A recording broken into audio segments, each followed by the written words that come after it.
Hello friends, ఈరోజు మన వీడియోలో మిఠాయి దుకాణంలో తిన్నట్టుగా కజ్జికాయలు, అవి కోవాతో చేసిన కజ్జికాయలు చాలా సీక్రెట్ టిప్స్ అండ్ ట్రిక్స్తో ఈ వీడియోలో మనం నేర్చుకుందాం.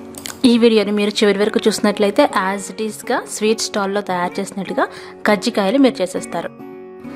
ఈ కోవా కజ్జికాయలు నార్త్ ఇండియన్ రెసిపీ అండి. ఇది హోలీకి ఎక్కువగా చేసుకుంటారు, అలాగే చాలా బాగా చేస్తారు ఇక్కడ అందరూ. అలా నేను నేర్చుకుని మీకు ప్రజెంట్ చేస్తున్న రెసిపీ ఇది. మరి ఇలాంటి వంటలు నేర్చుకోవడానికి అత్తమ్మ టీవీ సబ్స్క్రైబ్ చేసుకుని బెల్ బటన్ని క్లిక్ చేయండి. ఈ కజ్జికాయల కోసం ముందుగా 100 గ్రాముల మైదా పిండి తీసుకోవాలి, అంటే 1 కప్పు. దాంట్లో చిటికెడు ఉప్పు వేయాలి. దానికి 1/2 కప్పు కాచిన నెయ్యి వేయాలి. నెయ్యి మాత్రమే వేసుకోవాలి, దీని బదులు డాల్డా కూడా వాడచ్చు, అంతేకాని నూనె వేయకూడదు. ముందుగా ఈ నేతితో పిండిని బాగా కలపాలి. చూస్తారు కదా, ఇలా పట్టుకుంటే ఇలా ఉండలాగా అవ్వాలన్నమాట. అలా బాగా కలుపుకోవాలి. ఇప్పుడు 1/2 కప్పు నీళ్ళని దగ్గర పెట్టుకొని కొంచెం కొంచెంగా పోసుకుంటూ పూరీల పిండి మాదిరిగా కలుపుకోవాలి, అంతేకాని నీళ్ళని ఒక్కసారే పోయకూడదు. ఈ గిన్నెకి ఎక్కడ పొడిపిండి ఉండకుండా చక్కగా ఈ విధంగా నీట్ చేస్తూ కలుపుకోవాలి. చూస్తారు కదా, పూరీల పిండి మాదిరిగా కలుపుకోవాలి. ఇలా మెత్తని పిండి 5 నిమిషాల వరకు బాగా నీట్ చేసి కలుపుకోవాలి. ఇక్కడ నేను 1/2 కప్పు నీళ్ళు తీసుకుంటే అందులో ఇంకొంచెం నీళ్ళు మిగిలినాయి అనమాట. ఇలా మీరు కలుపుకొని పక్కన పెట్టుకోండి. తడిగుడ్డ కానీ మూత కానీ పెట్టేసి ఒక 15 నిమిషాలు పక్కన పెట్టుకోవాలి. స్టఫింగ్ కోసం మనకి 1 కప్పు మావ అవసరం అవుతుంది.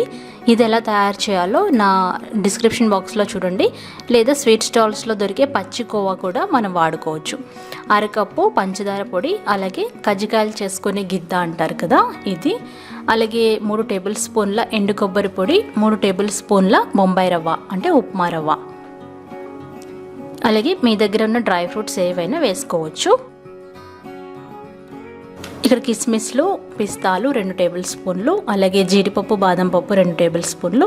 ఇంక ఇక్కడ మసాలా పొడి వేస్తారండి స్టఫింగ్లో, చాలా బాగుంటుంది. దానికోసం 3 యాలక్కాయలు, 1 టీ స్పూన్ సోంపు, జాజికాయ పావు బద్ద, 1/2 టీ స్పూన్ మిరియాలు తీసుకోవాలి. ఇవి ఎక్కువ తీసుకోకూడదు, ఈ క్వాంటిటీలోనే తీసుకోవాలి.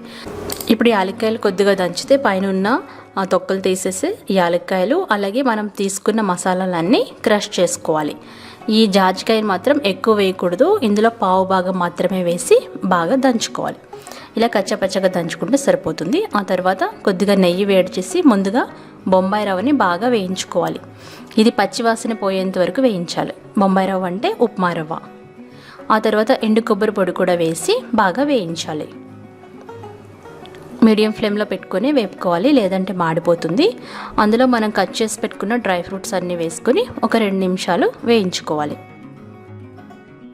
ఆఖరుగా దంచుకునే మసాలా పొడి, కిస్మిస్లు వేసుకొని బాగా కలుపుకోవాలి. 1 నిమిషం పాటు వేయించి స్టవ్ ఆఫ్ చేసేసి ఒక గిన్నెలోకి తీసుకోవాలి. ఇది స్టఫింగ్ అనమాట, చాలా రుచిగా ఉంటుంది. ఇందులో పంచదార పొడి, మనం పక్కన పెట్టుకున్న పచ్చికోవా వేసుకోవాలి. ఇది నేను ఇంట్లో తయారు చేసిన పచ్చికోవా, అందుకని ఇలా కలర్ఫుల్గా ఉందన్నమాట. ఇది ఎలా తయారు చేస్తానో దీని ముందు వీడియోలో ఉన్న లింక్ డిస్క్రిప్షన్ బాక్స్లో ఇస్తాను, చూడండి. ఇలా బాగా కలుపుకొని పక్కన పెట్టుకోవాలి. ఇప్పుడు మనం నానబెట్టిన మైదా పిండిని ఇంకొకసారి మనం మెదుపుకోవాలి. ఇంకొక 2-3 నిమిషాలు ఈ విధంగా బాగా ఫోల్డ్ చేస్తూ బాగా మెదపాలన్నమాట. ఇలా మెదిపిన ఈ మైదా పిండి ఉండల్ని బాగా ప్రెస్ చేసి, అలాగే ఒక్కసారి పిండిలో పెట్టి తీసి బాగా రోల్ చేసుకోవాలి. పూరీ మాదిరిగా రోల్ చేసుకోవాలి, మరీ పలుచగా చేయకూడదు, కొంచెం థిక్గా ఉండాలన్నమాట. చూస్తారు కదా, ఇలా ఈ థిక్లో ఉండేలాగా చూసుకొని కజ్జికాయ గిద్దకి కొద్దిగా నూనె రాసి దాని మీద పెట్టుకొని ఒక 2 టేబుల్ స్పూన్ల స్టఫింగ్ పెట్టి, అలాగే ఇది ఇంకొక టిప్ ఏంటంటే కంపల్సరీ ఈ అంచుల వెంబడి నీళ్ళని రాయాలన్నమాట. అప్పుడే అవి స్టఫింగ్ వేయించినప్పుడు ఊడిపోకుండా ఉంటుంది. ఈ విధంగా పెట్టి బాగా ప్రెస్ చేసి ఎక్స్ట్రా ఉన్న పిండిని తీసేసి మనం గిన్నెలో పెట్టుకుంటే ఆఖరిగా మనం మళ్ళీ కజ్జికాయలు చేసుకోవచ్చు. చూసారు కదా, ఈ కజ్జికాయ గిద్దకి అడుగున ఉన్న పిండి కూడా తీసేసి జాగ్రత్తగా ఈ కజ్జికాయని తీసి పక్కన పెట్టుకోవాలి. ఇలా మీకు ఎన్ని కావాలో అన్ని తయారు చేసేసుకొని ముందుగా పెట్టుకోవచ్చు. ఇప్పుడు అసలైన టిప్ అనమాట. ఇప్పుడు మనకు కావాల్సిన నూనెని సగం మాత్రమే వేసుకొని వేడి చేసుకోవాలి, అంతేకాని మరిగించకూడదు. మీడియం ఫ్లేమ్లో కొద్దిగా గోరువెచ్చగా అయిన తర్వాత మనం తయారు చేసి పెట్టుకున్న కజ్జికాయల్ని వదిలేసి మీడియం ఫ్లేమ్లో మాత్రమే మనం వేయించుకోవాలి.